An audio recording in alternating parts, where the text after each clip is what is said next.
We now turn to the process of unearthing some of the details of Mahler's biography. One of the most revealing ways to engage in the composer's life and thoughts is to let Mahler literally speak for himself.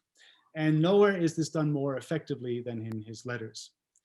So we're just going to take a short flight across Lake Erie and the Canadian border to London, Ontario, to welcome Professor Stephen McClatchie to talk about what this process entails. Welcome, Stephen. Thank you. It's wonderful to be here. A number of years ago, you published a volume entitled Mahler's Family Letters. What were these letters and where did they come from?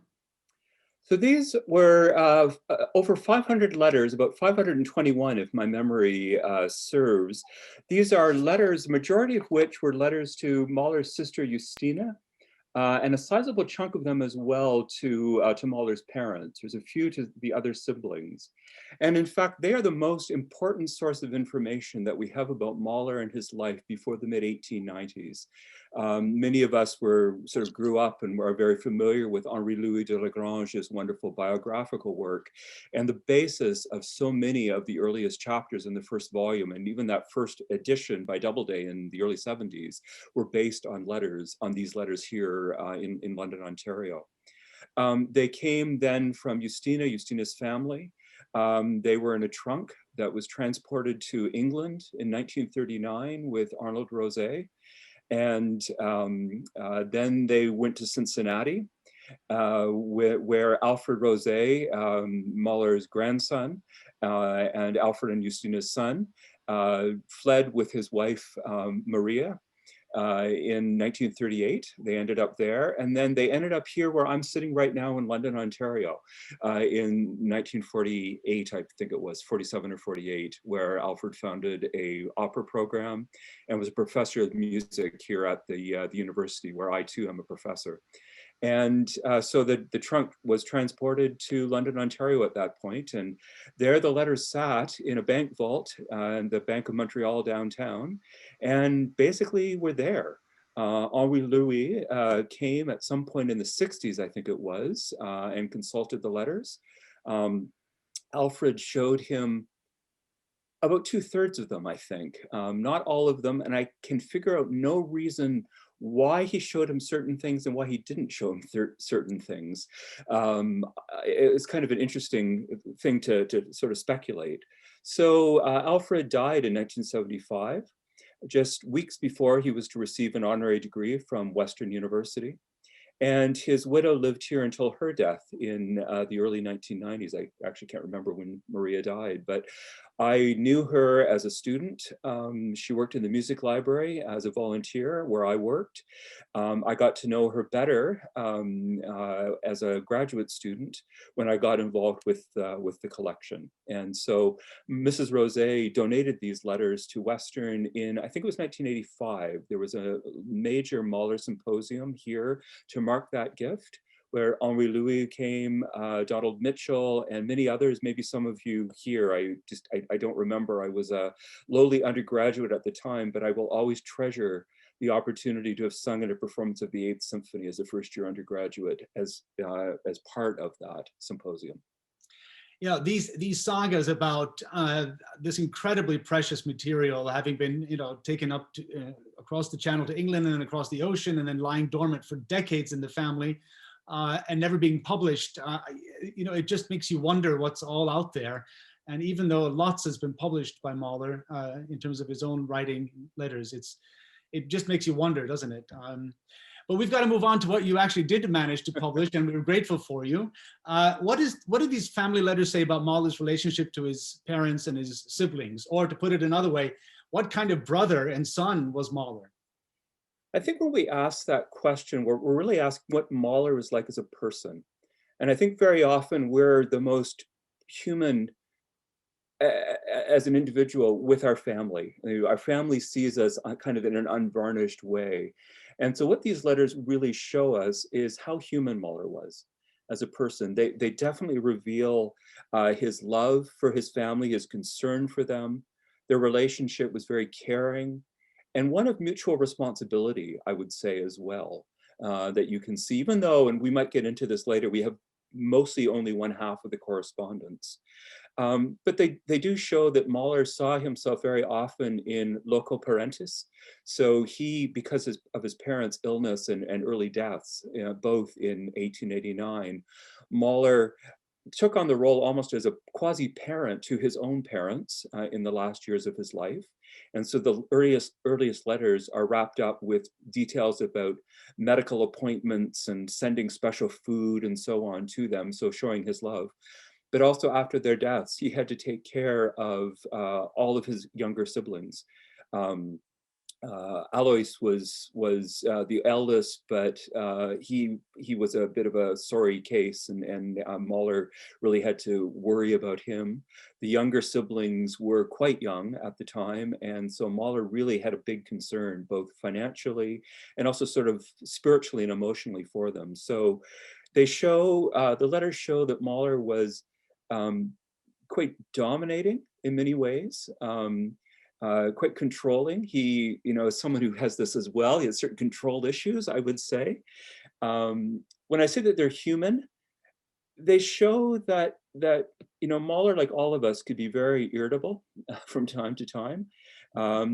Quite sarcastic in a way that he maybe was less so in some of his more public utterances, but there are many passages where he just kind of tears a strip off somebody, or mocks, particularly Otto, some of Otto's sort of metaphysical beliefs and ways of sort of casting his relationship to the world.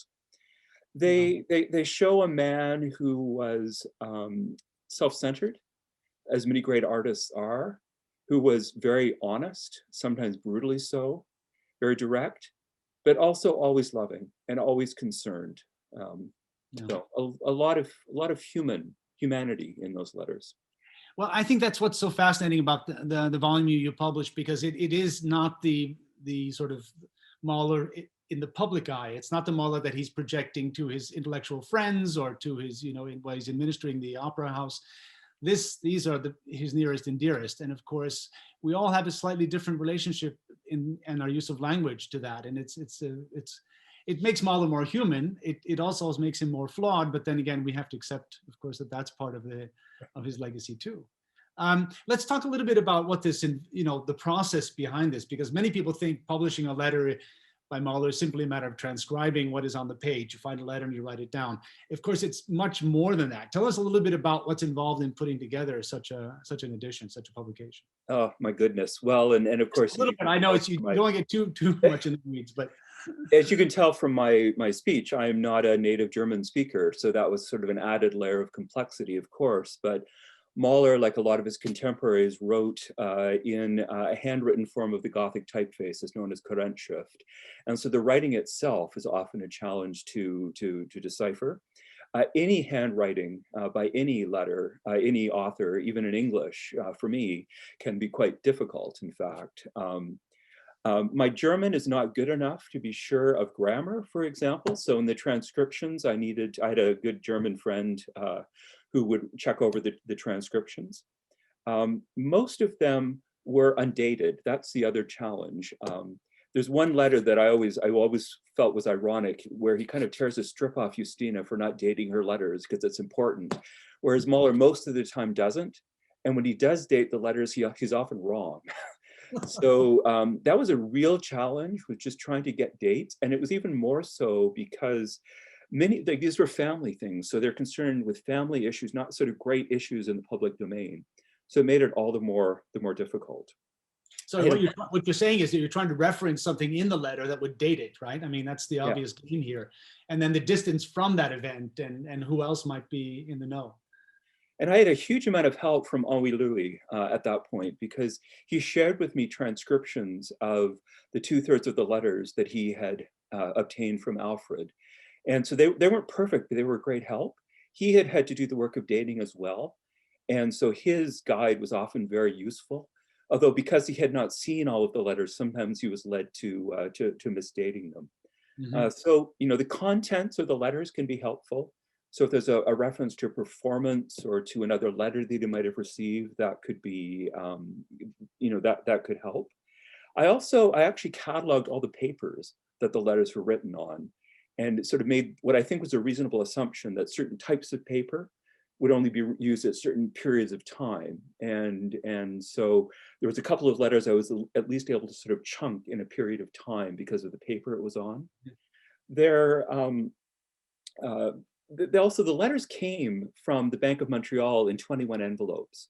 And I discovered that there were pockets of chronology there as well. So adding all of those up, I was able to assign dates to most of the letters, just a sort of a handful. I think there's a few times where I just, I know it's a letter from Hamburg, but I really can't get any closer than that. Right. And the other issue is the issue of sort of references. So you could date things on the basis of references in the letters, but when I was doing the majority of work on this was the late 1990s, and there was a lot that was just not available at the time. So many, Anna von Miltenberg's, many of her letters were not yet published, and Stephen Heffling generously shared with me transcriptions that he had of the letters, which was a huge help.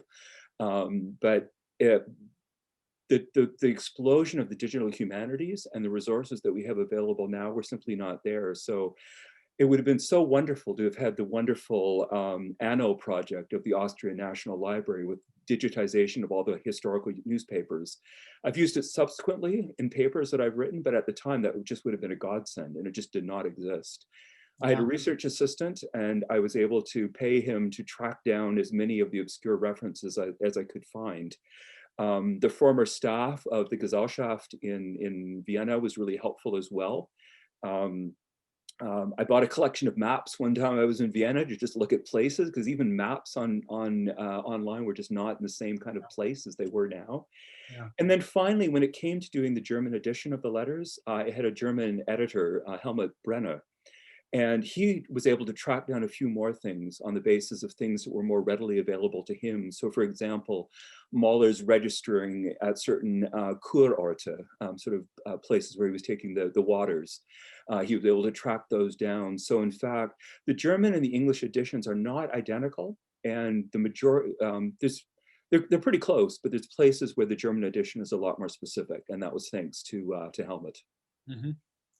Well, we could go on, and unfortunately time is running out. And I think the message here is as long as we care about Mahler, some of us at least will want to know as much as we can. I think, we're running down all of the details of his personal life, but it's thanks to you and the intrepid inhabitants of the archives that we're peeling back this person who is Mahler. And I think that's a process that will go on for a very, very long time.